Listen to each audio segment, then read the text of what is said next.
తెల్లవారుజామునే ఈ ఘటన చోటు చేసుకుంది. దానికి సంబంధించిన విజువల్స్ని మనం చూస్తున్నాం. ఒక ఆగి ఉన్న లారీనే వెనక్కి నుంచి వెళ్ళి మరి ఢీకొట్టిందా? ఒక్కసారి దాని లోపల ఉన్న విజువల్స్ని కూడా మనం చూడొచ్చు. 36 మంది ప్రయాణికులు వాళ్ళ ఒక్కసారిగా నిద్రమత్తులో వాళ్ళు నిద్రలో ఉన్న సమయంలోనే ఈ ఘటన చోటు చేసుకోవడంతో ఒక్కసారిగా ప్రాణాలను అరిచేద పట్టుకొని ఆ గ్లాసులు పగలగొట్టుకొని బయటకు వచ్చే ప్రయత్నం చేశారు. ఆ లారీకి సంబంధించిన విజువల్స్ని మనం చూస్తున్నాం. ఈ లారీ హైవేలో కొంత లెఫ్ట్ సైడ్లోనే పక్కనే ఆపి ఉందా, మరి ఆగి ఉన్న లారీనే ఢీకొట్టారా? ఆ బస్సు మనం చూస్తే పూర్తిగా లోపల ఉన్న స్లీపర్స్ మనం చూడొచ్చు. దాంట్లో ప్రయాణికుల లగేజెస్ అలానే ఉండిపోయాయి.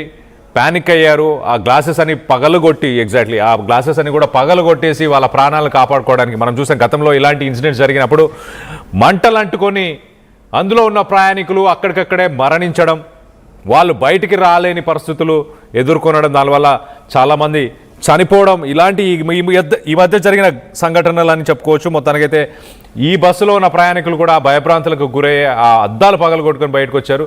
సో మొత్తం మీద హైవే పైనే నిద్రమత్తులో ఇటు డ్రైవర్ ఆ బస్సును నడపడం వల్లే ఈ ఘటన చోటు చేసుకుందన్నట్టు తెలుస్తుంది. దానికి సంబంధించి పోలీసులు అక్కడికి చేరుకున్నారు. ఒక క్రేన్ సహాయంతో ఆ బస్సుని వెనక్కి లాగే ప్రయత్నం చేస్తున్నారు. బస్సుకు సంబంధించిన ఇంజన్ పూర్తిగా ధ్వంసం అయిపోయింది. ఈ ఘటనలో మరి 16 మందికి సీరియస్గా ఉందంటే అర్థం చేసుకోవచ్చు. ఆ 16 మందిలో మరి ఇటు డ్రైవర్తో పాటు ప్రయాణికులందరూ కూడా ఉన్నారు. మొత్తంగా 36 మంది ప్యాసింజర్స్లో 16 మంది తీవ్రంగా గాయపడ్డారు. ఒక్కసారి మనం దానికి సంబంధించిన విజువల్స్ చూసే ప్రయత్నం చేద్దాం.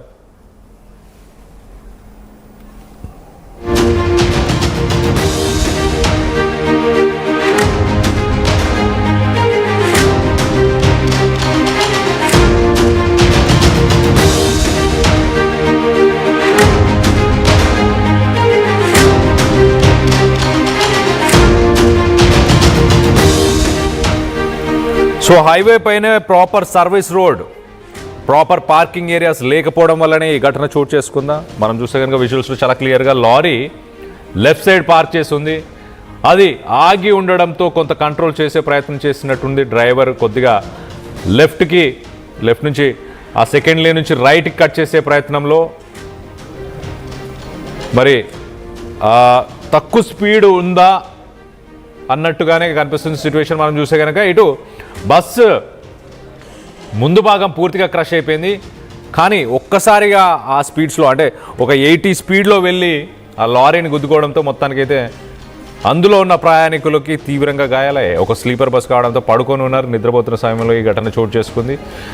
వాళ్ళందరినీ కూడా ఇటు కోదాడకు సంబంధించిన హాస్పిటల్కి వాళ్ళందరినీ కూడా షిఫ్ట్ చేశారు. ప్రస్తుతానికి దాంట్లో కొంతమంది పరిస్థితి విషమంగానే ఉన్నట్టు తెలుస్తుంది. లోపల మనం చూడొచ్చు. దానికి సంబంధించిన విజువల్స్ మనం చూస్తున్నాం. వాళ్ళు లగేజ్తో పాటు లగేజ్ని కూడా అక్కడే వదిలేసి వాళ్ళ ప్రాణాలు కాపాడుకోవడానికి ఇమీడియట్గా ఆ బస్సు అద్దాలు కూడా పగలగొట్టుకొని బయటకు వెళ్ళిన సిచ్యువేషన్ని మనం చూస్తున్నాం.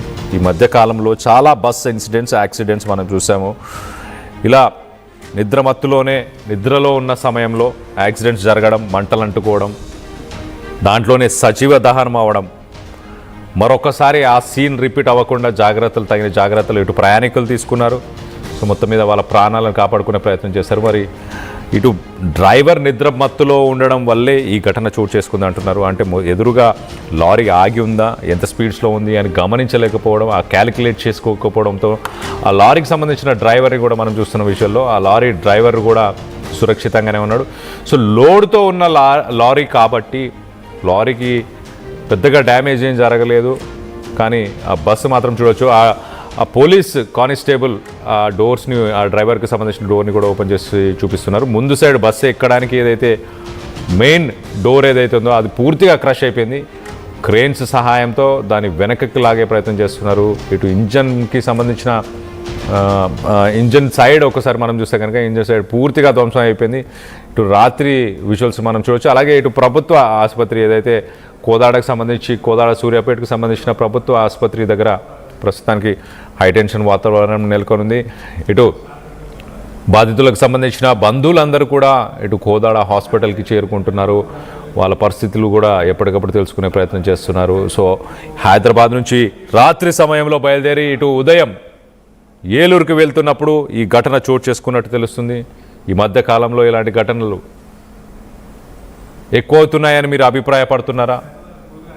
డ్రైవర్ల నిర్లక్ష్యం వల్లే ప్రజల ప్రాణాలతో ఆడుకుంటున్నారా? ఈ ప్రైవేట్ ట్రావెల్స్ వాటిపైన ప్రభుత్వాలు ఎలాంటి చర్యలు తీసుకోవాలి అన్న దానిపై మీ అభిప్రాయాలు ఏంటనేది కింద కామెంట్ రూపంలో తెలియపరచండి.